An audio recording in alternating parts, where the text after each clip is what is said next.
I'm a career first responder. I've been in EMS since I was 17. I absolutely love it. It's never really felt like a job. It's just a passion. How old are you? But last year, I am almost 24. Oh, so I've you've been in it since I was 17. Yeah, dude. So I used to run the streets with EMS folks, man, and you guys are a special breed. The ones who are just career EMSers are just made different. They're amazing. Yeah, it's very few people are wired that way, I think. Well, no, I mean, like, they're literally amazing. And there's, like, I used to wonder, like, hey, you could just go get a couple other degrees or do some certificates and make more money and do it. And they're like, no, dude, this is what I do. I love being around lifers, dude. They just see everything and they're rad, dude. So kudos to you, man. Thank you. All right. So about a year ago, what happened? I became a mom. Oh, welcome to it, man. Yeah. Yeah. And my husband is in the process of changing careers. Actually, he's becoming a first responder. I rubbed off on him. Just a bulldozer operator on wildland firefighters, nothing crazy. Easy peasy. Yeah. And luckily there's no fires in Colorado, so y'all be good to go. Yeah, exactly. Well, I love being with my son, but I'm really struggling just being home. I really miss the excitement. I miss the problem solving. And I'm home alone pretty much 40 hours a week with my toddler now.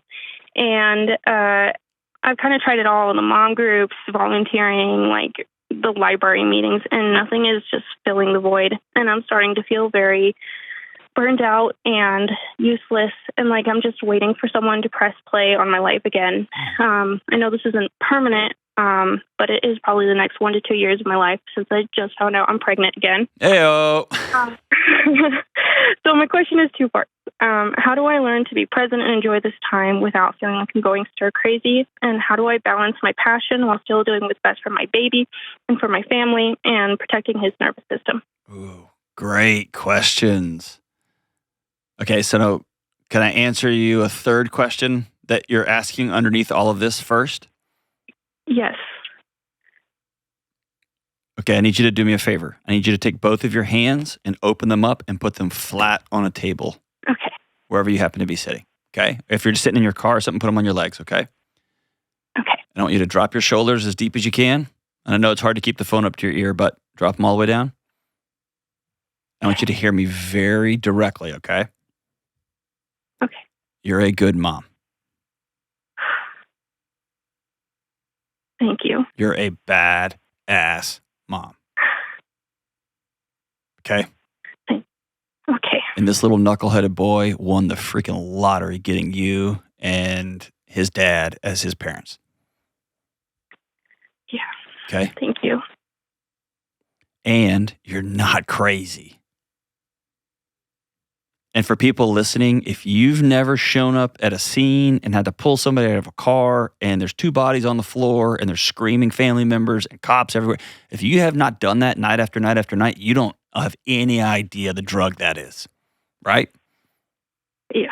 And more importantly than the drug, if you've never seen somebody come back to life, if you've never gotten that call at 4 a.m. on a call you ran at 11 p.m. and somebody calls over the radio and says, hey, they're doing okay, and you just exhale and you smile real big because you were part of saving somebody's life. If you've never been a part of that, you don't know what that feels like, right? Yeah. Okay. You're not crazy. You're a great mom, and we need more people like you out in the world, okay? Thank you. So here's the deal. You said one thing that I want to double back on, okay? This is just a season. That's number one. Number two, you tried some groups, and I so applaud you for that. But I don't know any diehard ride or die EMS folks that could stand 30 seconds in a library moms group. Yeah. Library moms groups are amazing for folks who they're amazing for. You need a couple of women in your life that you can sit around and drink coffee too early and swear a lot and tell really black humor jokes to that won't clutch their quilt that they're knitting and go, oh dear. Do you have any of those women in your life? Yeah, I still work like 24 hours on the ambulance a month. And Okay, so, like, good. I get to do that. And sometimes we're on call, so we go get drinks or whatever. Okay. Or I don't drink when I'm I was going to say, don't drink anymore because you're pregnant. Yeah. So I do get that, but it's like one day a month. And it just, like, I feel like I'm just waiting every month for that day to come back again. That's right. So is there an opportunity for you to possibly do dispatch a few mornings a week to keep one toe in the game? And that's not the same thing as running the street, but it's still gonna, man, the dispatchers I know, like they're amazing too. Cause the people out on the street are their babies. It's amazing watching them, right? Is there a way you could get into the game that way? Just hearing the term 9 to 5 can be a drag, so my friends at Cozy Earth are here to help make your 5 to 9 way more comfortable. I love Cozy Earth's pants and all-day t-shirts. They're soft, breathable, and super tough. And my wife loves their pajamas, and my whole family loves Cozy Earth sheets. They're super comfortable, and they keep us cool when it's hot outside. Try them risk-free for 100 nights. You can save 40% off your entire order at CozyEarth.com/Delony. Is there a way you could get into the game that way? Maybe in a year. Okay. Right now, I mean, we're just putting everything aside to my husband's been in construction. He's worked with family. It's kind of blown up. Yep. So we're putting everything into transitioning his career so he can go full time. And then after our plan is that he's going to work fire season, and then I'm going to take a paramedic contract in the winters. Okay. Here's what you've just told me, and I want to call you out on it, okay? Because I love you, okay? Okay. You're telling me on one hand that you're literally dying in your own skin. And the greatest gift a mother can give her kids is to feel alive in her own skin. When she has a regulated nervous system, they do.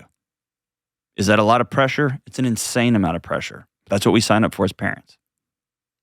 And on the other hand, you're telling me, but I've made this arrangement with my husband to basically die in my skin for a year or two and hang on. And then we'll go do something else. And anytime somebody has an either or, here's the thing I always want you to do. Sit down and write out, make up 5 new scenarios that might be opportunities. You don't have to do any of them, and 3 of them might just be absurd, but give them a shot. Because here's what you're feeling. You're feeling trapped. Yeah.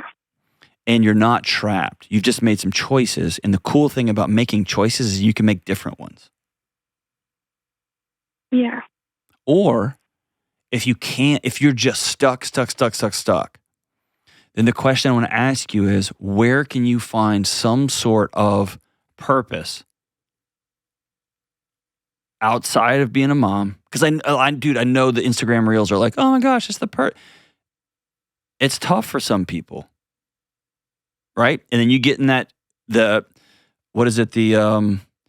the American motherhood guilt cycle. You can't win either way, right? If the moment you think, man, I wish I was out on the street, it's like, oh, well, a good mom wouldn't think that.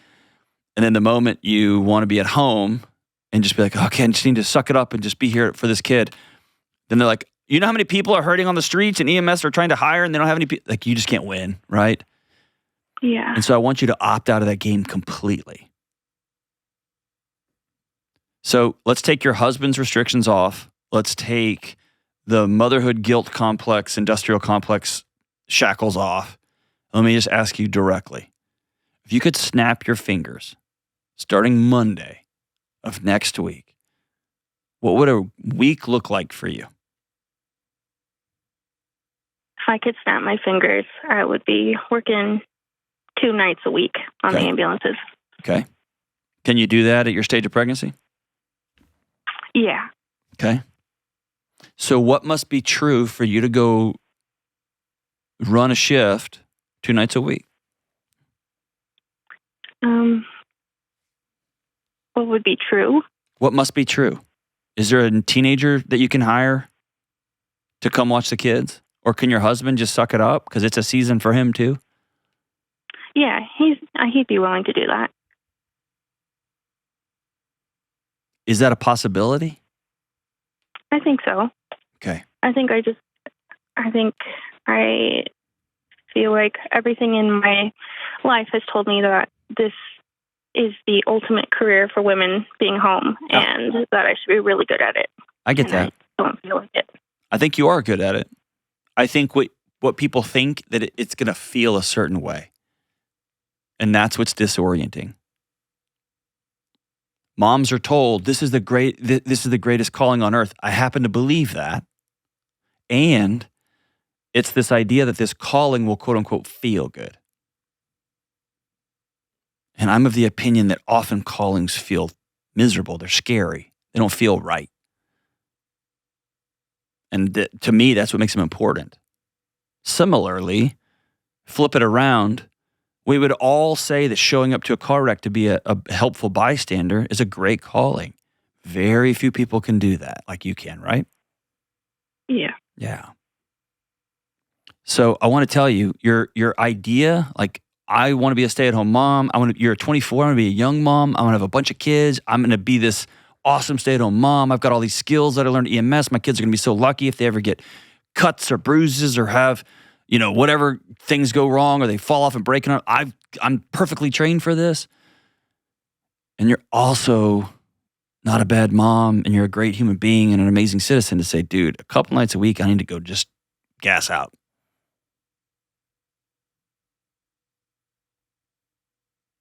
All of that is on the table, and all of that's okay.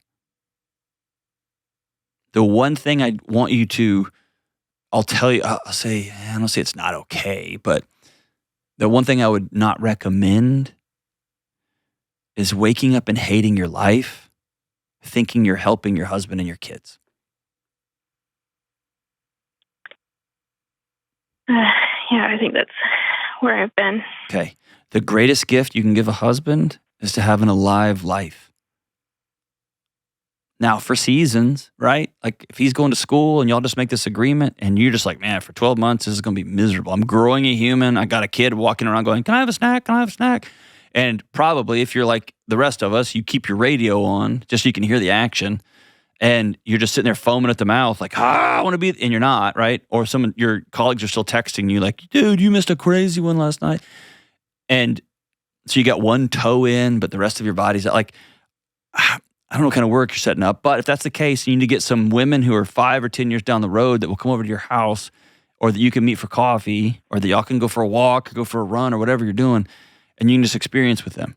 And y'all are grinding it out for the next year while your husband gets out of training. Y'all can do that. And just know, I've got these feelings and they're okay. I'm not a bad mom because I have these feelings. I'm not a bad citizen because I have these feelings. These feelings are just, I'm in a crummy season. It's cold outside, so I got to put a coat on. That's the season I'm in. Or you can back up and say, husband, I've tried this for a year. I'm kind of going stir crazy. I want to add one more shift a week. I want to add two nights a week. In fact, I'll work the 3 to 11 shift.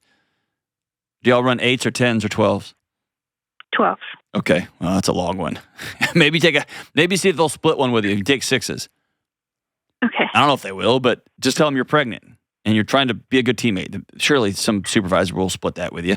But we're just going to run 6s, and I'm going to do 2 6s a week, and I'm just going to get out there and help the community, get that out of my system. And then the next morning, you know what you get to do? Sleep in. It's going to be awesome. And you can hand your write-ups to somebody else and say, hey, I'm pregnant, I can't do it. And you can smile real big, and they'll be like, ugh, and they'll go do it for you. That'd be awesome. You get what I'm saying? Here's what I want you to do. I want you to say, okay, I've tried this for a year. My feelings are an alarm system, just trying to give me clarity on what makes me feel good, what keeps me safe, what my purpose and role is in the world, and how I best want to show up for my husband, for my kids, and for my community. And let's reverse engineer that. And by the way, if you go to 2 nights a week and it's too much, in 2 weeks, drop down to 1. And if then you get frustrated with your body as you go into 2nd and 3rd trimester and you can do none, that's just a bummer. It's deep winter. And you got to wear a bunch of coats. It just stinks. But the spring's coming. The sun's going to come out. Do you get what I'm saying? Yeah. You are a great mom. Thank you. And you're a great wife. I'm really trying. I know you are. You are. You don't have to try. That's who you are. But I just want to, as the husband of a wife, I want to tell you, the times my wife and I have mutually sat down and said, okay, I'm about to enter into writing a book. I'm about to enter into my dissertation, or she's about to enter into her writing or her dissertation or whatever. Those seasons are never fun, but we grind them out for each other because we're both building something in the future. And when she has the courage to say, hey, here's what I'm thinking about this upcoming season, what I really want to do, man, she comes alive. And I would much rather have an alive wife who's alive in her own skin, alive in our house, alive in our home, alive in her spirit, than one that's dead inside, just going through the motions. And I think every other man would agree with me. Cool? Yeah, cool.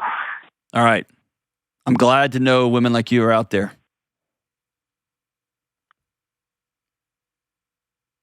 And I'm glad to know that there's guys who want to get in bulldozers and try to make fire breaks in the middle of a crazy fire, because I think that's insane.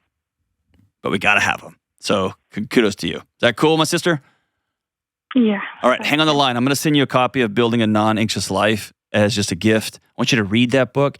And you and your husband, as first responders, I want you all to use this book as a roadmap for your home. You're a young first responder. You've been doing it for a long time, but you're still young. And you've been around the 60-year-old EMSers who are just look like catcher's mitts. They're just like, ugh. I want y'all to build a non-anxious life together. Y'all are both entering into other people's pain and challenge. And there's such an amazing high calling. But I want y'all to do it in a way that will be sustainable, that y'all can do this for year after year after year and model that for the kids. I wouldn't trade my dad being a first responder for anything, because I got to see what it looks like. It's amazing. Thank you so much for serving our communities and for being an amazing wife and mother.